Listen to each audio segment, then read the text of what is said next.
खबर उत्तर प्रदेश के श्रावस्ती जनपद से है, जहां पर श्रावस्ती जनपद के खेतों का हाल आप देख सकते हैं। खेत पूरी तरीके से सूख चुके हैं। श्रावस्ती की धरती एक एक बूंद पानी के लिए तरस रही है। यहां के किसान दिन भर बादलों की तरफ टकटकी लगाकर देखते हैं कि शायद बरसात हो जाए और जो नर्सरी उन्होंने तैयार की है धान की, उस फसल की रोपाई की जा सके। लेकिन लगता है किसानों का ये सपना पूरा नहीं होगा, क्योंकि जुलाई का महीना लगभग आधा हो चुका है, यानी जुलाई का दूसरा हफ्ता चल रहा है। सावन का महीना आ गया है, लेकिन फिर भी देखा जा रहा है कि पूरे देवी पाटन मंडल में इस धरती पर पानी की एक बूंद तक नहीं गिरी है, जिसके कारण किसान बहुत परेशान हैं। पंपिंग सेट में डीजल डालकर खेती करना, खेतों की सिंचाई करना बहुत ही मुश्किल काम है। महंगाई के इस दौर में महंगे दामों पर डीजल खरीदकर किसान धान की फसल नहीं उगा सकता है। धान की फसल को बहुत ही ज़्यादा पानी चाहिए और वो पानी जब आसमान से बरसेगा तभी संभव हो पाएगा।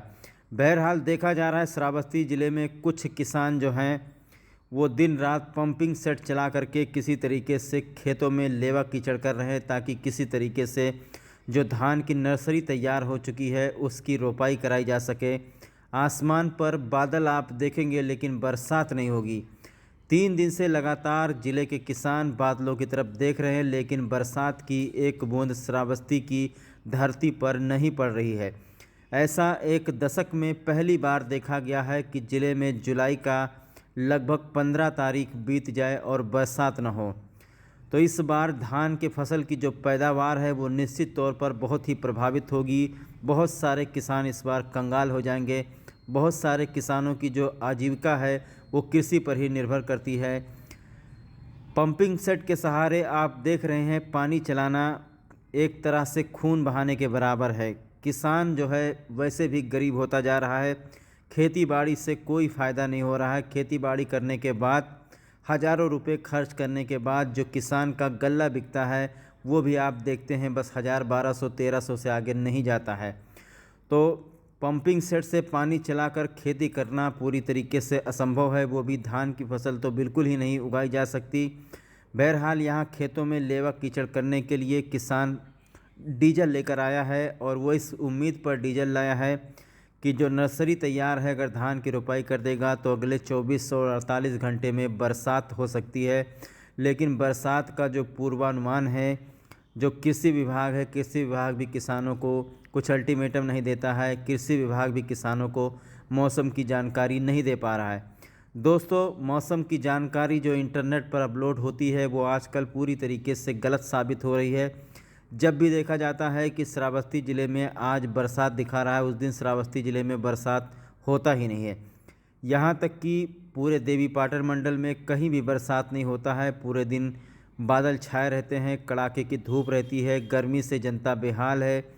और सबसे ज़्यादा परेशानी तो किसानों की है। अगर किसान धान की फसल नहीं उगाएगा तो आम जनता क्या खाएगी।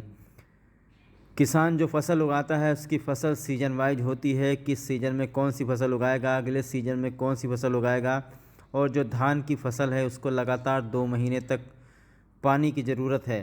तो अगर आसमान से पानी नहीं बरसता है तो पंपिंग सेट से पानी चला करके कोई भी खेती नहीं की जा सकती है। ऐसा लगता है कि आने वाले दिनों में हालात बहुत ही ख़राब होने वाले हैं। बहुत सारे किसानों को बहुत ही नुकसान होने वाला है। ऐसे में देखना ये होगा कि जो किसान बरसात न होने के कारण खेती नहीं कर पाते हैं, क्या उन किसानों को चिन्हित करके उन किसानों को सरकार मुआवजा देगी या नहीं देगी। बहरहाल अब देखना ये होगा। इस बार इम्तिहान की घड़ी है। अगर 3 या 4 दिन में बरसात नहीं हुई या 5 दिन के अंदर अगर बरसात नहीं हुई तो स्थिति श्रावस्ती में किसानों की बहुत ही ज़्यादा ख़राब हो जाएगी। इस वक्त देखा जा रहा है कि बाहर राज्यों में जैसे मुंबई हुआ, गुजरात हुआ, वहाँ पर लगातार 3 दिन से बरसात हो रहा है, लेकिन श्रावस्ती की धरती एक एक बूंद पानी। बहरहाल ये तो खेती किसानी की बात यहाँ पर चल रही थी। आजकल जो श्रावस्ती में सबसे बड़ी समस्या है वो बरसात को लेकर ही है, और जो खेती किसानी है वो पूरी तरीके से दांव पर लगी हुई है। सब कुछ मौसम और बरसात के ऊपर टिका हुआ है। दोस्तों, एक ज़रूरी सूचना इसी न्यूज़ के माध्यम से आप लोगों को मैं दे देता हूँ। जैसा कि हमने आपको पहले बताया था कि जुलाई और अगस्त महीने में सबसे ज़्यादा श्रावस्ती में सांप काटने से मौतें होती हैं, तो इसकी शुरुआत हो चुकी है। कल एक ही दिन के अंदर आपको बता दें, आज आज और कल यानी कल की रात और आज एक ही दिन के अंदर अंदर श्रावस्ती जनपद में 2 महिलाओं को जहरीले कोबरा ने डसा और दोनों महिलाओं की मौत हो चुकी है, जिनका आज शाम तक अंतिम संस्कार किया जा चुका है। तो आप लोग सावधान रहें, सतर्क रहें, ध्यान रखें।